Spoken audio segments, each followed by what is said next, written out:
Si vous êtes kiné ou préparateur physique et que vous cherchez des équipements robustes et fiables, je vous invite à aller voir les marques Laroc et Genentech Med qui fabriquent des appareils dédiés à la musculation et à la rééducation 100% made in France.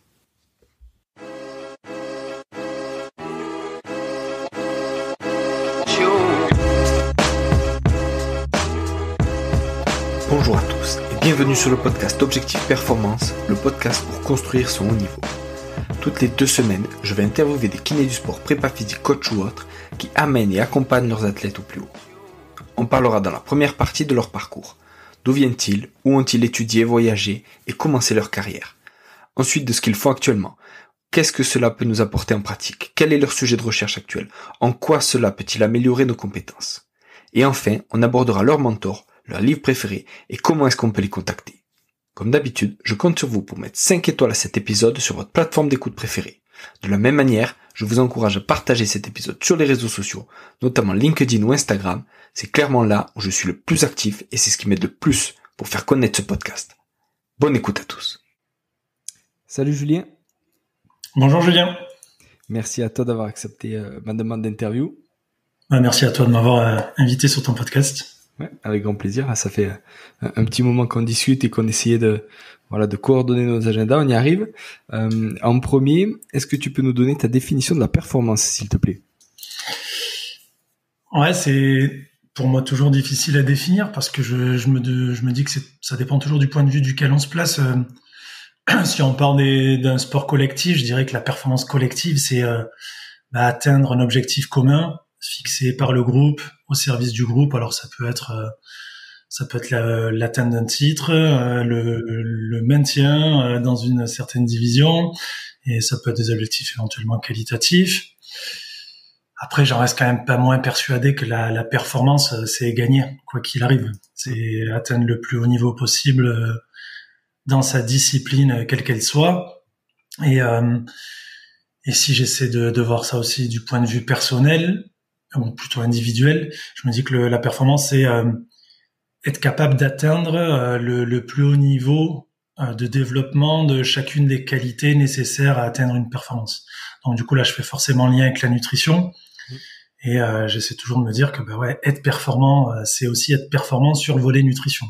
Ok, top, impeccable. Est-ce que tu peux nous expliquer un peu d'où tu viens, qu'est-ce que tu as fait et qu'est-ce que tu fais maintenant? Oui, alors d'où je viens, je suis un natif du sud de la France, du Vaucluse. Je suis né dans la belle ville de Cavaillon, j'ai grandi dans le Luberon, donc c'est pour ça que j'ai plutôt originellement pratiqué le foot. Ça se développe de plus en plus dans le sud de la France, le rugby, mais c'est plutôt le foot qui a été ma pratique initiale en termes de sport. Donc j'ai un parcours, on pourrait dire classique, passionné de sciences, de physio, etc. Donc l'ancien bac SVT, couplé avec l'activité physique, du coup une orientation en STAPS dans la licence entraînement sportif d'Avignon, l'université d'Avignon.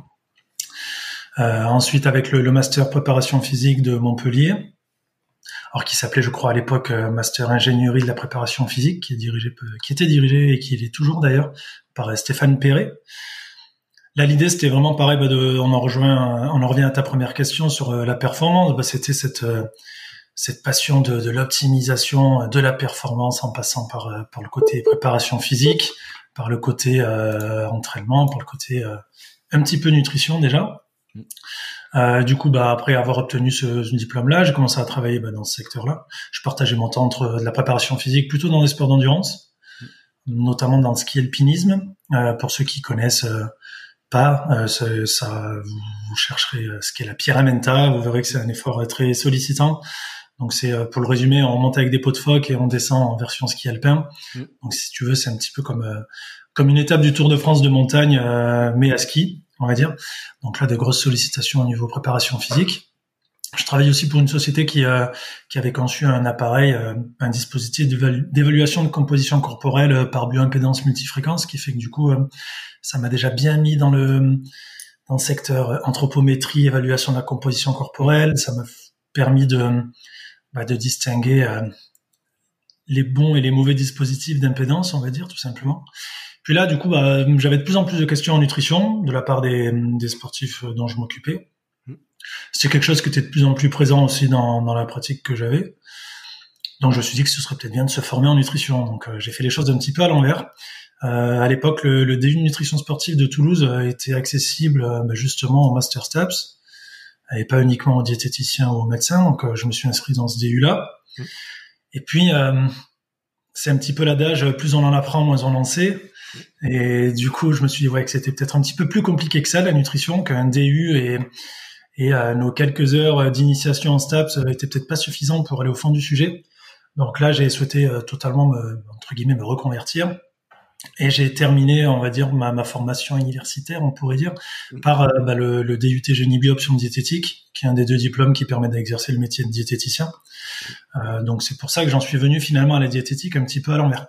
Et lors de ce parcours-là, j'ai eu l'occasion d'avoir un stage à l'INSEP avec Christophe Oswirth, dans le service recherche, où ça m'a permis de rencontrer d'autres interlocuteurs que je côtoie encore aujourd'hui, comme Eve Thiolier, par exemple, qui est avec le 15 de France.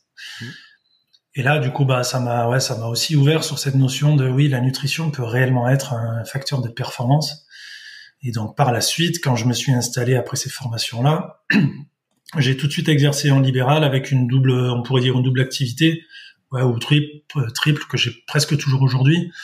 Une activité de consultation, une activité d'enseignement.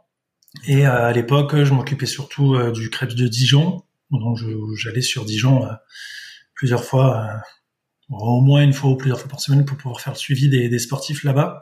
Donc pareil, très enrichissant. Il y avait 17 pôles à l'époque. Ça allait d'un pôle cyclisme au pôle judo en passant par le pôle rugby. Donc ça m'a permis de découvrir vraiment toucher à tout. Beaucoup de facettes de la nutrition du sport. Alors on était un petit peu caricatural. Ça m'a permis de découvrir l'alimentation cliché hyper protéinée du rugbyman, en passant par le régime un petit peu trop drastique et extrême des judokas ou des lutteurs, et en passant par l'optimisation des apports pendant performance pour les cyclistes. Je globalise un petit peu, mais c'était hyper enrichissant comme expérience. Et j'ai commencé à ce moment-là à enseigner à l'IUT, la partie nutrition sportive, parce que l'IUT a voulu ouvrir un petit peu les possibilités dans le DUT Génie Bio Option Diététique. Et on a commencé à insérer quelques heures de nutrition du sport avec la responsable pédagogique. Donc du coup, je donne toujours cours là-bas, ça va faire ma 10e année maintenant. Et après cette expérience-là du Krebs, le rugby cherchait un nouveau diététicien pour intervenir dans son staff. Donc j'ai été contacté pour pouvoir le faire, et ça c'était il y a 7 ans maintenant. Et donc du coup je viens de terminer ma 7e saison avec eux, et depuis j'ai aussi ouvert d'autres actions. Là vraiment c'est principalement la prise en charge du rugby, les consultations en cabinet, et de façon plus ponctuelle avec d'autres clubs comme les filles de l'ASVEL féminin par exemple, quelques joueurs individuels d'autres clubs, le pôle aviron, le pôle gymnastique, etc., le pôle rugby. Donc c'est assez diversifié, et c'est comme ça que j'ai construit aujourd'hui mon activité. Ouais, super. Et qu'est-ce que tu aimes alors dans ton métier? Et tu vois, par rapport à la passerelle, on disait STAPS, et STAPS c'est maintenant diète. Est-ce que tu te plais à fond dans ce métier, ou est-ce que des fois tu aimerais rebasculer? Non, pas forcément. Finalement, tu vois, je vois qu'aujourd'hui, je me dis surtout que ce Master STAPS prépa physique, il m'aide surtout à aussi comprendre les attentes de mes collègues staff qui sont eux prépa physique. Finalement, il y a eu l'autre plus-value, c'est aussi que ça nous ouvre on pourrait dire presque à une version recherche, même si c'est pas un master recherche, ce master-là, mais ouais, ça t'apprend à prendre du recul, à savoir faire une bibliographie, à savoir faire tes recherches de littérature, etc. Et ça permet aussi, de comprendre les attentes de mes collègues. Et ça, je trouve que c'est plutôt intéressant. Et l'intégration est aussi plus facile, je pense, dans un staff quand tu viens un petit peu de ce milieu-là. Alors que si c'est pas forcément le cas, t'as peut-être moins les codes, ou t'as peut-être moins les modes de réflexion de tes collègues. Et ouais, pour la collaboration staff, prépa physique et diététicien, par exemple, c'est pour moi crucial, quoi. Ah, super. Et vas-y. Et du coup, est-ce que tu me demandais ce que j'aime un peu dans ce métier? Ce que j'aime, c'est justement le fait de pouvoir avoir aussi cette forme d'accompagnement personnalisé vers la performance. Alors, autant la performance du simple développement personnel du sportif que l'atteinte d'un titre ou d'un objectif. Hein. Mais ce que j'aime bien, c'est vraiment ce côté aussi très pragmatique, c'est-à-dire la performance, ça passe aussi par des choses simples, par beaucoup l'appellent l'entraînement invisible ou des choses comme ça, mais prendre conscience que manger, bien organiser son alimentation, ça permet d'être performant. Si on y ajoute à ça le côté evidence-based qui compte beaucoup pour moi dans ma pratique, ça permet justement de toujours se remettre en question et de toujours, avec un peu cette science mouvante qu'est la nutrition, on a l'impression que tout change du tout au tout tous les mois, mais bon, pas forcément en plus. Mais du coup, ça permet d'être toujours en veille et il y a un petit côté excitant et adrénaline à ça qui me plaît bien. Super. Et bien sûr le côté aventure humaine aussi qui est hyper important pour moi, le fait de travailler en équipe, de soutenir l'autre dans son besoin, d'être soutenu par les autres dans son activité, et ça, ce côté de travail en équipe qu'on a dans les sports co, c'est plutôt intéressant. Et justement, par rapport à ton activité au loup, comment ça se passe pour toi et quelle différence tu fais entre un joueur du centre de formation qui vient te voir et qui est peut-être encore en développement, etc., par rapport à un joueur qui est déjà pro,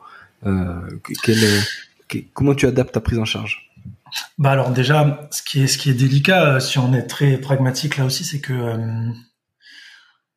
tout dépend également des temps de mission qui sont alloués pour pouvoir intervenir auprès de différents publics. Là, pour nous, en l'occurrence, dans le rugby, c'est encore assez, je trouve, naissant comme prise en charge de la nutrition dans les staffs. Donc déjà, j'ai beaucoup plus de temps alloué au groupe pro qu'au groupe du centre de formation, par exemple. Donc déjà, les missions, elles vont être assez différentes. Moi, je suis référencé vraiment comme diététicien nutritionniste du groupe pro du Loup et également du centre de formation, mais chez les pros, ça va un petit peu plus loin. Si tu veux, pour donner un exemple très concret de ce qu'on peut faire au Loup Rugby, dans ce qui m'est demandé au club, par exemple pour le groupe pro, je suis en charge de tout le suivi du poids et le suivi anthropométrique, donc tout ce qui est pour évaluation de composition corporelle, masse grasse principalement. Je suis aussi en charge de tous ces suivis individuels, mais qui se font presque de façon informelle en étant présent lors des journées d'entraînement que lors d'un rendez-vous très cadré qu'on aurait dit on se voit à 11h40, de 11h40 à 12h10.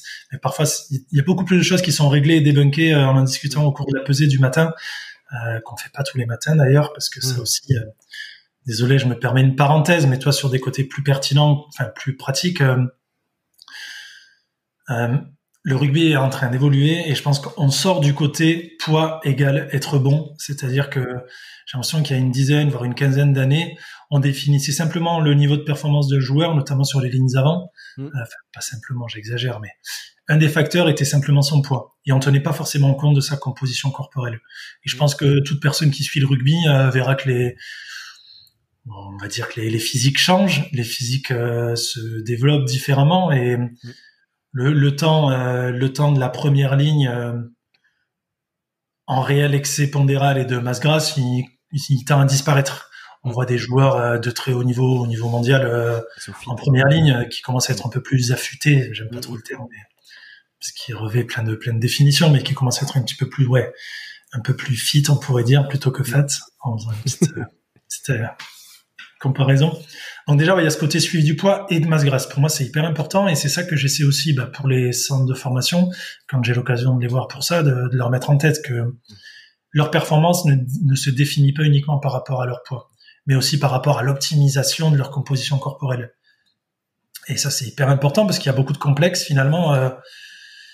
Dans le rugby, on a plutôt des joueurs qui complexent d'un faible poids. Alors c'est un petit peu le total inverse de la gym ou d'autres disciplines plutôt artistiques, mais il y a plutôt des complexes au petit poids, et alors que tu as des joueurs exceptionnels avec des poids très légers, on pourra en citer, mais ça existe.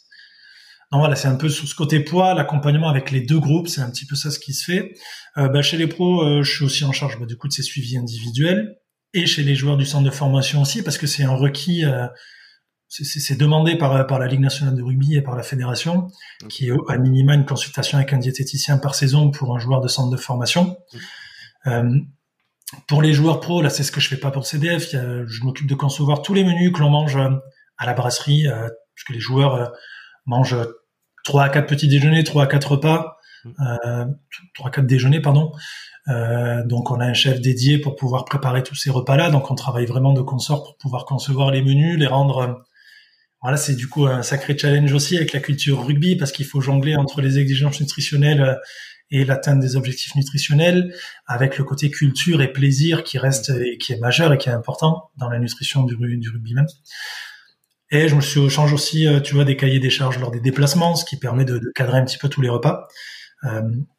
Voilà. Et puis l'autre mission, plus vraiment liée au groupe pro, c'est on m'a donné la responsabilité. J'en suis ravi d'ailleurs. Je remercie les médecins qui gèrent ça, de pouvoir choisir tous les produits de nutrition sportive avec une totale liberté, sans exigence qu'elle soit de l'ordre d'un partenariat ou d'une affinité particulière. Donc là, tu vois, le côté veille, evidence-based, choix des produits, etc., ça reste très important. Et le premier critère pour nous et pour le centre de formation aussi, désolé, je fais une très grosse parenthèse là. Vas-y.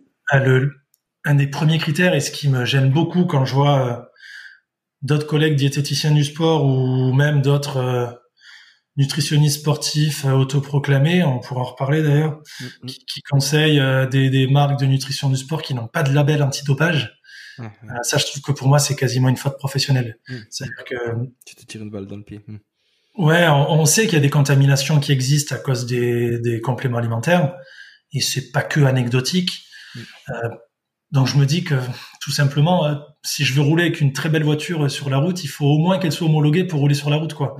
Donc tu vois, avant même d'analyser la liste d'ingrédients, les valeurs nutritionnelles ou les effets des ingrédients, je regarde d'abord s'il y a un label antidopage. Et si j'étais très très schématique, s'il n'y a pas de label, je regarde même pas le reste, quoi.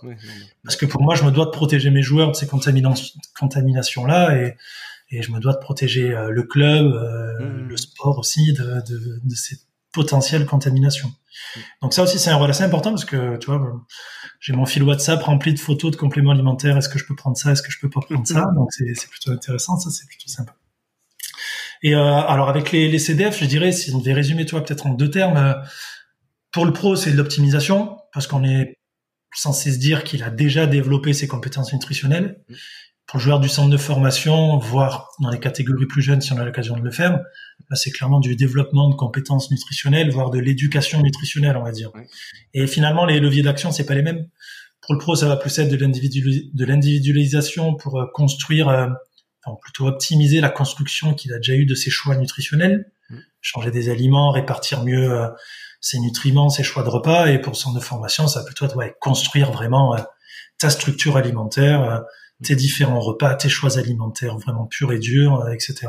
Donc c'est peut-être la grosse différence entre le centre de formation et le groupe pro. Finalement, c'est le côté éducation qui est plus présent chez le centre de formation. Super.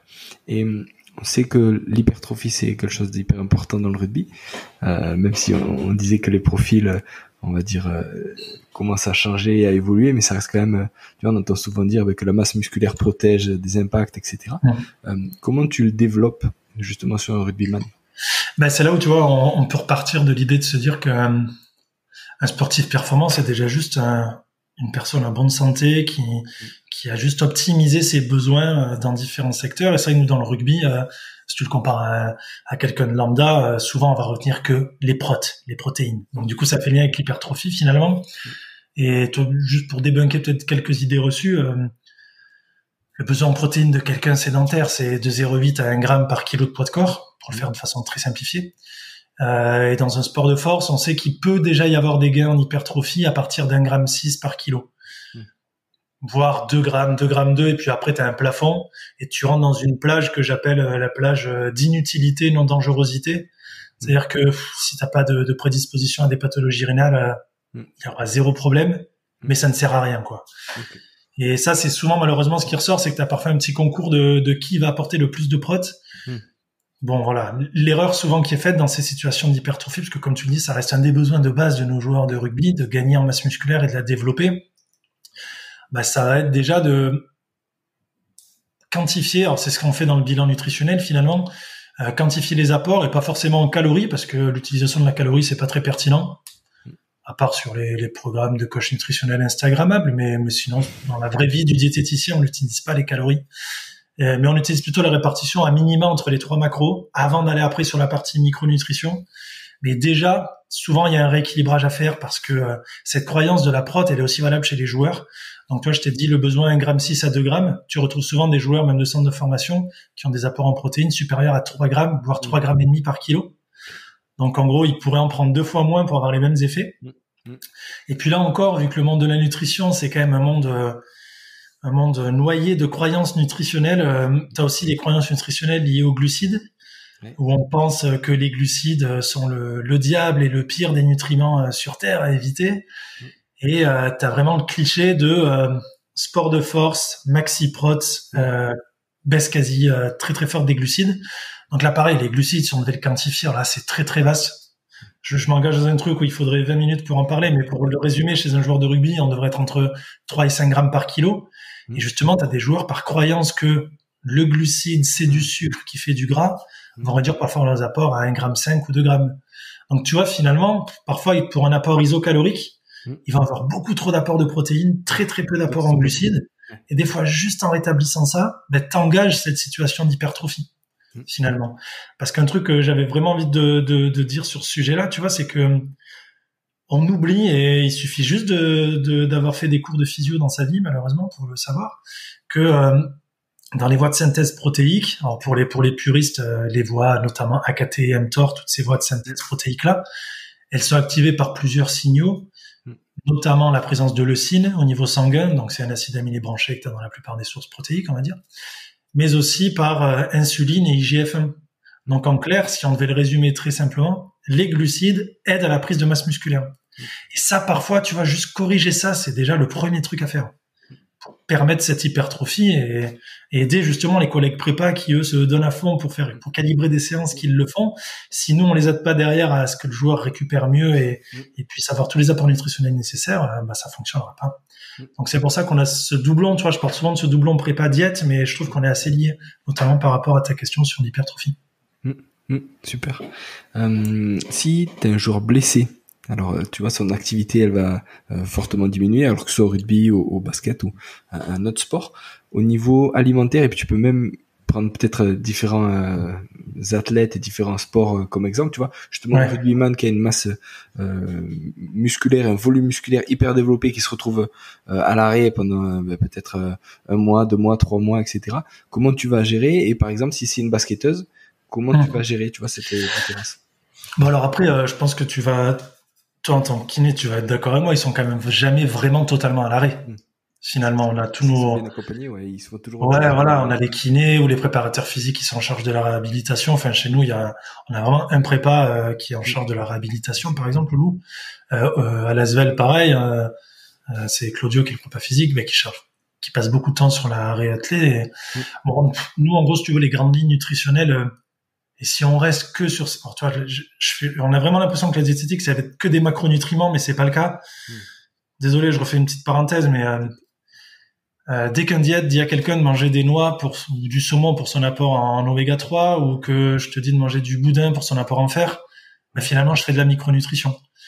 Pourtant, je me suis pas autoproclamé micronutritionniste sportif, tu vois. Mais, donc, du coup, tout est lié, mais ça part déjà de cette échelle, les macros, les micros, et tout est combiné finalement. Mais sur nos joueurs blessés, pourquoi je t'en parle de ça? Parce que on va essayer de maintenir cet apport de protéines assez élevé quand même, pour éviter, entre guillemets, cette fente musculaire.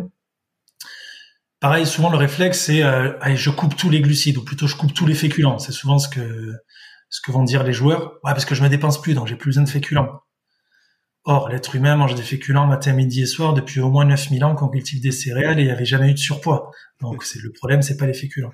Donc on essaie de les ajuster. Là, on rentre dans la notion qu'on appelle la périodisation glucidique, c'est-à-dire périodiser nos apports autant lors des phases non blessées, on pourrait dire valides, j'allais dire, que lors des phases de réhab. Et là, dans la phase de réathlée et de réhab, justement, il y a une baisse des apports en glucides, bien entendu, mais pas une suppression. Donc on pourrait dire un maintien des apports protéiques, une baisse des apports glucidiques, un maintien aussi des apports en lipides. Et là, souvent, on essaie de mettre l'accent, ça reste très empirique, mais sur les oméga 3 notamment, qui pourraient jouer un rôle aussi dans la reconstruction cellulaire, dans la récupération, dans l'inflammation. Mais globalement, tu vois, je me dis que même pour une basketteuse, on va être sur les mêmes préceptes finalement. il y aura peut-être moins de masse musculaire à maintenir, donc moins d'apport protéique, mais de toute façon, de base, il y aura moins d'apport protéique. Donc, finalement, le schéma, la voie dans laquelle on se lance est globalement la même. Et puis, tu vois, je t'ai pas parlé de la vitamine C, des vitamines A, des vitamines E, des différents minéraux qui jouent aussi leur rôle dans la reconstruction. T'as une grosse publi là-dessus d'un auteur grec de mémoire 2021-22 qui montrait vraiment les clés nutritionnelles dans la phase de réhabilitation. Et elle était plutôt intéressante. Ok, super. Et on sait que tu t'intéresses aussi alors avec Romain Loursac et Romain Bordas, notamment à la commotion cérébrale. Est-ce qu'il y a des choses à favoriser au niveau alimentaire, alors dès que la commotion survient et après un peu plus étalée dans le temps? Ouais, bah tu vois, comme tu le dis, c'est Romain Loursac qui m'a mis dans le bain de la commotion, parce que c'est un de nos médecins du sport, ancien joueur, qui est vraiment spécialisé dans la prise en charge de la commotion. Donc c'est quelque chose qui nous tenait à cœur au rugby de développer. Donc du coup, il m'a mis dans ce bain-là et j'ai essayé de trouver avec lui toutes les solutions nutritionnelles qui pouvaient exister. Alors si on le fait de façon très empirique et qu'on retient que notre cerveau, c'est un morceau de gras alimenté en glucides qui dépense énormément d'énergie parce qu'il représente que 2% de notre poids, mais il consomme 20 à 25% de notre énergie. Du coup, on essaie toujours de s'imaginer que lors d'une commotion, il y a une crise énergétique à laquelle on doit répondre. Une crise énergétique qui est due à la reconstruction des tissus qui peuvent être lésés. Donc, il y a plusieurs objectifs. Il y a répondre à cette crise énergétique. Et c'est là où, dans la bibliographie, on trouve beaucoup de littérature sur et l'apport en glucose immédiat et aussi l'apport de créatine, pour le coup. Là, tu vois, je reviens un petit peu sur ce qu'on s'est dit presque tout à l'heure, mais si on devait le faire comme le fait souvent Yann Lemeur dans ses publications, qui est génial et qui est très visuel, si on devait donner des étoiles au niveau de preuve par rapport à une allégation, finalement la créatine c'est peut-être pour la commotion pour laquelle elle a le plus haut niveau de preuve finalement, plus que pour développer les pecs en salle de muscu. Mais donc toi, créatine pour répondre à la crise énergétique. Et puis après, pareil, en étant très empirique, la biblio elle s'est plutôt lancée sur l'idée des oméga 3. Et là, tu as des publications qui font vraiment référence. Tu as une publication de Oliver en 2016 de mémoire qui montrait que autant en prévention qu'après commotion, il y avait un intérêt de pouvoir avoir un statut en oméga 3 conséquent. Ils avaient dosé une protéine qui s'appelle la NFL. Alors, c'est pas du tout par rapport à la Ligue de football américain, mais c'est la protéine neurofilamentaire. Chez des sujets qui avaient une supplémentation en oméga 3 ou des apports en oméga 3 élevés, à choc égaux sur une saison de foot US, tu avais moins d'élévation de cette protéine-là. Donc, il pourrait y avoir un rôle préventif des oméga 3. Et dans le sens également post-commotion, il y a un accent à mettre aussi sur les oméga 3. Et puis là aussi, la biblio, tu as d'autres éléments intéressants, puis je m'arrêterai là sur ce sujet-là. Tu verras, il y a ce qu'on appelle la N-acétylcystéine. Alors, c'est assez marrant parce que c'est ce qu'on a dans les médicaments comme... je vais pas donner leur marque, mais c'est souvent des poudres qui permettent de fluidifier les sécrétions bronchiques. Et pour le coup, quand ça a été testé post-commotion, et là aussi c'est pour son rôle énergétique que c'est intéressant, il y avait une diminution des symptômes même dès 7 jours, avec une supplémentation en N-acétylcystéine. Donc toi, nous, les 4 choses qu'on a essayé de faire, c'était proposer un petit protocole commotion-nutrition, moi je l'ai appelé, pour chaque joueur commotionné, d'avoir des choix alimentaires qui étaient pourvoyeurs d'oméga 3 et surtout de DHA EPA. Donc là, malheureusement, c'est surtout les poissons gras qui en sont pourvoyeurs. Les oméga 3 qu'on trouve par exemple dans les noix, etc., on va plutôt trouver des précurseurs de ces DHA EPA. Donc de façon directe, les poissons gras sont une bonne source. Un apport de créatine qui peut être alimentaire, parce que ça, faut pas oublier que on produit tous gratuitement tous les jours 1 gramme de créatine par notre foie et on en mange selon nos quantités de viande, volaille, poisson, œuf, entre 1 à 2 grammes tous les jours. Donc finalement, accentuer ces choses-là. Et là, tu verras que pour le coup, les poissons gras, ça marche bien aussi. C'est souvent des fortes sources de créatine. Et puis, ça peut passer par des complémentations, bien entendu. Et puis, après, pour ce qui est la N-acétylcystéine, là, malheureusement, c'était forcément passé par des compléments ou des suppléments. Donc, on a notre protocole alimentaire, notre protocole de compléments alimentaires dédié à la commotion, parce que on a été moteur pour créer un complément alimentaire dédié à la commotion, donc on l'utilise aussi avec nos joueurs. Voilà, tout simplement. Et combien de temps tu le gardes? Est-ce que tu le gardes jusqu'à l'arrêt des symptômes? Est-ce que tu le gardes? Ça c'est toujours la question. Même tu vois, Romain, on a toujours du mal à répondre à cette question-là. L'idée c'est de se dire que pendant au moins les 7 premiers jours et dès les premiers symptômes, on met en place ce protocole-là. Et puis comme tu le sais, dans le rugby, parfois t'as une résolution de symptômes assez rapide. ou parfois plus lentes. Alors nous, le conseil idéal, ce serait de continuer à accentuer au niveau alimentaire jusqu'à la résolution complète des symptômes. Okay. Finalement, manger des poissons gras, c'est plutôt sympa, donc on peut le faire, c'est plutôt jouable. Ok, super. Julien, est-ce que tu peux nous expliquer un peu comment tu organises une journée type ou une semaine type entre ton activité à Santi, au Loup, etc. Comment tu jongles avec ça? Bon, on va plutôt dire, je pense, en semaine type. La semaine type, finalement, c'est des demi-journées dans lesquelles j'essaye de faire un Tetris permanent, mais j'ai des demi-journées de consultation à Santi où je reçois toutes les personnes qui veulent prendre rendez-vous. Alors, c'est majoritairement des sportifs. Et des demi-journées au Loup Rugby. Mais finalement, je commence, c'est plutôt le lundi matin, dès le matin, avec le Loup Rugby, dès 6h45, 7h pour les premières réunions là-bas. Et puis l'après-midi, je consulte à Santi. Le mardi matin, je suis au Loup Rugby. Et l'après-midi du mardi, soit c'est les demi-journées du mardi après-midi que je consacre aux enseignements ou aux activités ponctuelles plus annexes. Pareil pour mercredi matin, et puis je vais consulter le mercredi après-midi. Le jeudi matin, je vais être au Loup Rugby. Le jeudi après-midi à Santi pour mes consultations. Et le vendredi, c'est la journée Tetris, justement, où soit il y a des choses du Loup Rugby à faire en plus, soit des choses pour Santi, soit des choses pour l'Asvel, soit des choses d'enseignement. Et c'est celle-ci qui me permet d'être un peu ma soupape d'organisation. Et puis, j'ai l'opportunité de me rendre au match à domicile du Loup. Donc, j'essaie d'y aller pour aider mes collègues aussi sur la partie nutrition lors des matchs à domicile. Donc c'est comme ça que j'organise un petit peu ma semaine finalement. Ouais, super. Et c'est plutôt une journée type, c'est toujours dur à définir, je trouve. Ouais. Et justement alors, quand tu les accompagnes sur les matchs à domicile, en récup sur des rugbyman, qu'est-ce que vous faites de particulier? Est-ce que tu acceptes qu'ils mangent de la pizza? Est-ce que la bière, c'est voilà, on sait que c'est à consommer avec modération, mais comment tu l'inclus sur votre protocole de récup nutritionnel? Bon, je vais tout de suite commencer par le mauvais côté. Malheureusement, la bière est souvent présente dans le rugby après les matchs, ce qui me rend dingue. Je dis toujours que Thibaut Pinot, quand il gagne au Tourmalet, il boit une coupe de champagne et terminé. Ouais. Et dans le rugby, que tu gagnes de 40 points ou que tu en aies pris 40, tu prends quand même une bière. Donc voilà, ça c'est mon petit cheval de bataille, mais je pense qu'on s'en sortira jamais. Ça fait partie de la culture rugby et on pourrait presque dire heureusement si c'était pas de l'alcool. Mais toi, j'ai souvent tendance à dire à mes collègues diététiciens que tu sais que tu travailles dans le rugby quand on vient à dire à certains joueurs s'il te plaît, prends ta boisson de récup avant de prendre ta bière. Voilà. Alors c'est loin d'être la majorité des joueurs parce que la plupart sont hyper rigoureux là-dessus.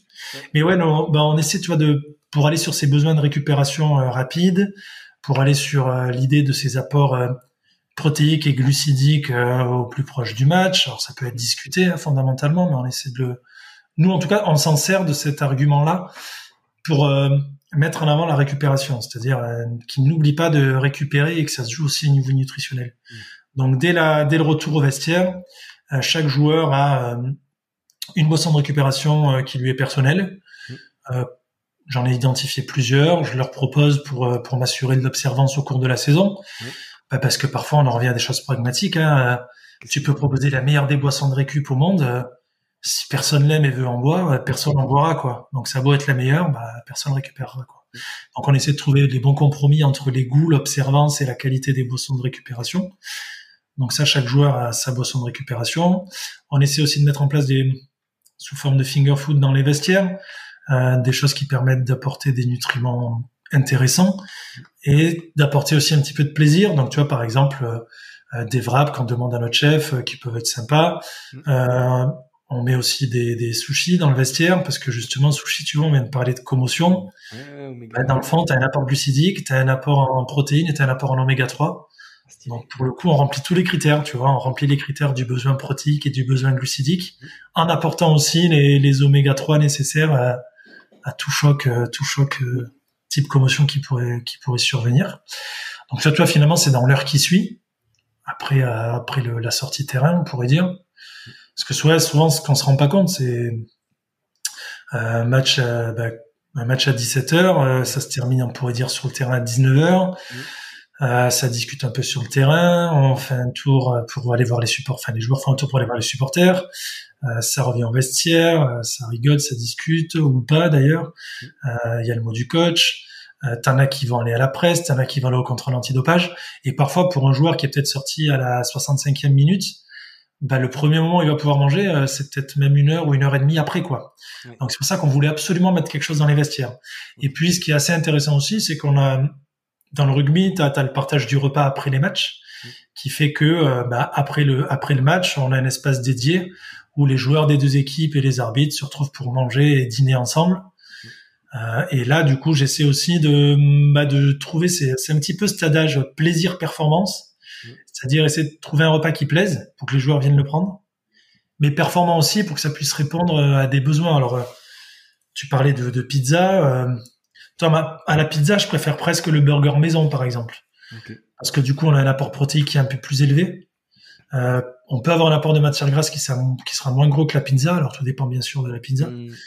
Et puis, il y a toujours, faut jamais diaboliser en alimentation, hein, mais entre un burger d'une chaîne de fast-food ou un burger maison avec un vrai pain fait par un boulanger, avec une vraie pièce de viande bien calibrée pour l'apport de protéines, avec un vrai morceau de fromage qui sera pas juste un fromage fondu qui contient 50% d'eau et 25 additifs.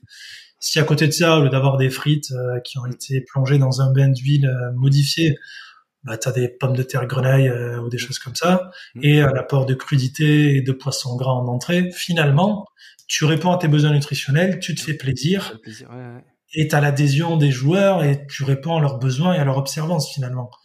Donc c'est un peu trouver l'adage entre le besoin qu'on peut tous avoir d'aller manger un bon gros fast-food dégueulasse d'un point de vue composition, et d'essayer de le faire bien pour pouvoir répondre aux besoins. Donc il y a 2 moments finalement, le moment vestiaire et le moment réception d'après-match pour la récupération qui sont intéressants pour nous. Ah, top. Julien, est-ce que tu as des mentors ou des gens qui t'ont inspiré? Ouais, quand même. Bon, je suis pas trop du genre à idolâtrer, mais il y a quand même des gens qui sont très influents dans la nutrition et qui qui portent beaucoup de messages positifs. On pourrait dire qu'historiquement, celui qui m'a un petit peu mis le pied à l'étrier sur le côté nutrition et performance, c'est lorsque j'ai fait mon stage à INSEP auprès de Christophe Oswirth, qui avait participé à un livre qui fait référence, je crois qu'il est plus édité, mais aux éditions INSEP, c'est Nutrition et performance en sport, qui était exceptionnel dans sa conception parce que il y avait une partie vraiment purement science biblio, une partie fiche application pratique et une partie recette. Donc tu vois, ça balayait vraiment le métier de diète finalement. Parce que notre métier de diététicien, comme on l'a dit tout à l'heure, c'est de partir de la science pour en arriver à l'assiette. Donc c'était plutôt bien d'avoir fait ce lien-là.